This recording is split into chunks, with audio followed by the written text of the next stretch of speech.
Hi friends, आपका स्वागत है मेरे चैनल जनरस टेक्नोलॉजी में। और लास्ट कुछ वीडियो में हमने कंपनी कैसे क्रिएट करते हैं, टैली हम कैसे डाउनलोड करते हैं और उनके फीचर्स के बारे में सीख लिया था। अब हम स्टार्ट करते हैं सबसे अपना बेसिक टॉपिक कि हम लेजर कैसे क्रिएट करते हैं। अब लेजर होता क्या है कि कोई भी आपका बायर हो गया, सप्लायर हो गया, बैंक हो गया या कोई भी वेंडर हो गया और कोई एक्सपेंस का भी लेजर आप बना रहे हो या कोई भी लेजर हेड्स बना रहे हो अकाउंटिंग से रिलेटेड, तो वो सारा का सारा टैली में क्या है, लेजर माना जाता है। तो चलिए हम स्टार्ट करते हैं और सीखते हैं लेजर कैसे क्रिएट करते हैं। जैसा कि यहाँ क्रिएट और ऑल्टर का ऑप्शन दिया हुआ है, सबसे पहले मैं क्रिएट में जाऊँगा और यहाँ लेजर पे आया, मैंने एंटर कर दिया। सबसे पहले मैं आपको एक कस्टमर का लेजर बना के दिखा रहा हूँ, फिर अदर लेजर भी मैं बना के आपको दिखा दूंगा। सपोज मुझे एक कस्टमर का लेजर बनाना है, मैंने नाम दिया सुनील, ठीक है। अब यहाँ पे एक एलियास कोड आ रहा है, मैं चाहूँ तो इसका कोई कोड भी दे सकता हूँ या इसको ब्लैंक भी कर सकता हूँ, ये दोनों ही यूनिक हो सकता है। इसके बारे में मुझे कोई डिस्क्रिप्शन लिखना है तो मैं डिस्क्रिप्शन लिख सकता हूँ, नोट्स लिखना है तो नोट्स लिख सकता हूँ। अब यहाँ पे लिस्ट ऑफ ग्रुप्स हैं, ये कुछ प्री डिफाइंड अकाउंटिंग ग्रुप्स हैं जो मोस्टली सॉफ्टवेयर में और टैली में भी आया हुआ है। तो इन ग्रुप को आप वन बाय वन चेक कर सकते हैं कि किसका क्या इफेक्ट है, और आगे की वीडियो में मैं हर ग्रुप के बारे में वन बाय वन आपको बताता रहूँगा। सबसे पहले मैंने बताया कि मैं कस्टमर बना रहा हूँ, तो मैं इसको क्या लूँगा, सन्ड्री डेप्टर्स, जो इसका ग्रुप होगा टैली के हिसाब से सन्ड्री डेप्टर्स। अब उसके जस्ट नीचे लिख के आ रहा है करंट एसेट।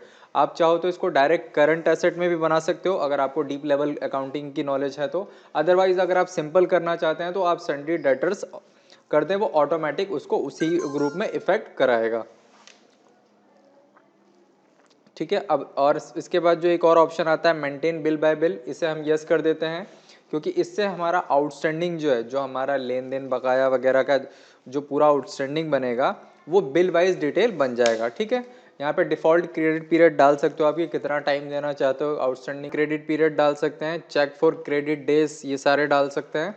और यहाँ पे मेरा आ गया सुनील जो मैंने अभी बनाया। यहाँ पे क्या है, एड्रेस आप मल्टीपल लाइन में भी डाल सकते हो और एक लाइन में भी डाल सकते हो, ठीक है। तो मैं आपको जस्ट एक ऑप्शन यहाँ पे करके दिखा रहा हूँ, मैं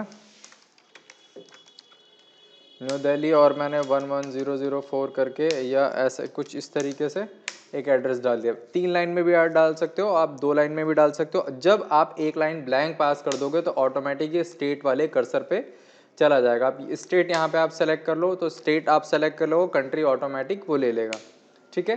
पिन कोड आप डाल सकते हो अलग से भी, मोबाइल नंबर, कोई भी मोबाइल नंबर आप यहाँ पे डाल सकते हो रैंडमली, जो भी आपका मोबाइल नंबर है रैंडमली मैंने एक नंबर डाला है। फिर यहाँ पे आ रहा है provide contact details. Provide contact details में आप कॉन्टैक्ट पर्सन का नाम डाल सकते हो, फ़ोन नंबर डाल सकते हो। जैसे कि कॉन्टैक्ट पर्सन मान लीजिए इस कंपनी में सुनील ही है या कोई और भी हो सकता है, ठीक है। मान लो इसमें हम अजीत लिख देते हैं, ठीक है, जिसका फ़ोन नंबर कुछ है, फैक्स नहीं है, ठीक है। ईमेल में डाल देता हूँ उसका एज ए डमी, ठीक है।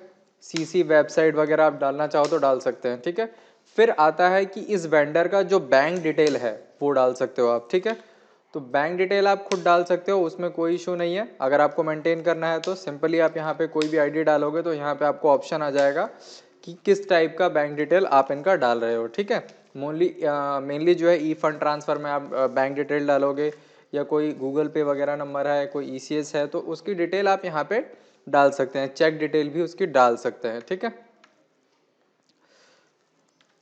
फिर यहाँ पे हमारा आता है कि वेंडर का जो कस्टमर मैं बना रहा हूँ, सॉरी वेंडर नहीं, कस्टमर जो बना रहा हूँ उसका पैन नंबर क्या है। अब पैन नंबर मैंने ऐसे ही कुछ डाल दिया तो यहाँ पे देखो ये ऑटोमेटिक इसने बता दिया पैन कुछ इस तरीके का होना चाहिए, जैसे AAPS 1123 एक एग्जाम्पल है ये। तो ये एग्जाम्पल बता रहा है हमें, क्योंकि मैं आप पैन का जो सिंटेक्स है, मतलब जो उसका सही तरीका है डालने का, उसके अकॉर्डिंग मैं नहीं डाल रहा हूँ। जैसे कि अभी मैं डाल देता हूँ AAPS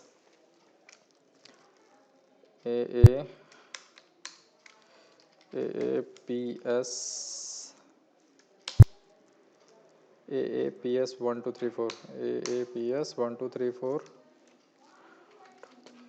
और लास्ट में क्या है A, ठीक है। जो ये फॉर्मेट एज एग्जाम्पल बता रहा था मैंने वही डाल दिया। देखो इसने कोई एरर नहीं दिया क्योंकि इसके अकॉर्डिंग मैंने सही डाल दिया है, ठीक है। अब मैं जीएसटी नंबर कोई भी एज ए डमी डाल देता हूँ, मान लो 07 और ऐसे कुछ डाल दिया तो यहाँ पे ये जीएसटी नंबर का हिंट देगा और कहेगा कि जीएसटी नंबर जो है गलत है। आप यहाँ पे जीएसटी मैनुअल वैलिडेट भी करके देख सकते हैं, ठीक है।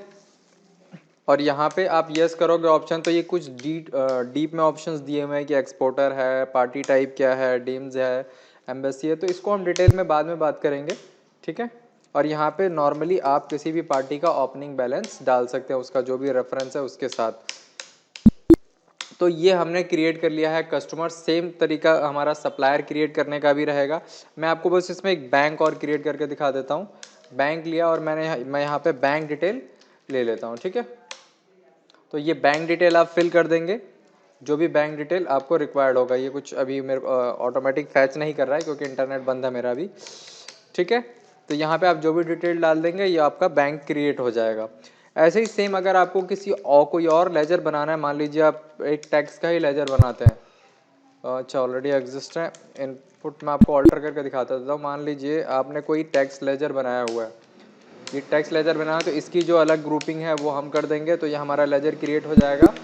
और ये पीएनएल वगैरह का भी कुछ बना हुआ हेड है हमारा, तो इनको भी आप देखोगे तो सबका यहाँ पे क्या है कि सब लेजर फॉर्म से ही क्रिएट होगा, बट जो उसकी ग्रुपिंग है वो चेंज हो जाएगी। जब ग्रुपिंग चेंज हो जाएगी तो अकाउंटिंग का लॉजिक चेंज हो जाएगा। अगर मैं बैंक ले रहा हूँ तो बैंक के हिसाब से उसका इफेक्ट आएगा, मैं डेटर ले रहा हूँ तो डेटर के हिसाब से आएगा, मैं कैपिटल अकाउंट में ले रहा हूँ तो कैपिटल के हिसाब से आएगा। तो ये जितने ग्रुप हैं इनके बारे में आप रिसर्च कर सकते हैं गूगल पे, और भी जगह पढ़ सकते हैं, वरना आगे मैं 1 बाय 1 जो है वीडियो ये सारी क्लियर करता रहूँगा सारे ग्रुप को, ठीक है। तो हमारा लेजर का जो चैप्टर है वो क्लोज हो गया, और होप सो आपको क्लियर हो गया होगा, ठीक है। अगर फिर भी आपकी कोई क्वेरी रह जाती है लेजर से रिलेटेड तो आप मुझे कमेंट कर सकते हैं। मैं आपको मेरे पास कुछ डॉक्यूमेंट्स भी बने हैं वो मैं आपको शेयर कर दूंगा। अगर आपको वीडियो अच्छी लगी हो तो लाइक करें, शेयर करें, सब्सक्राइब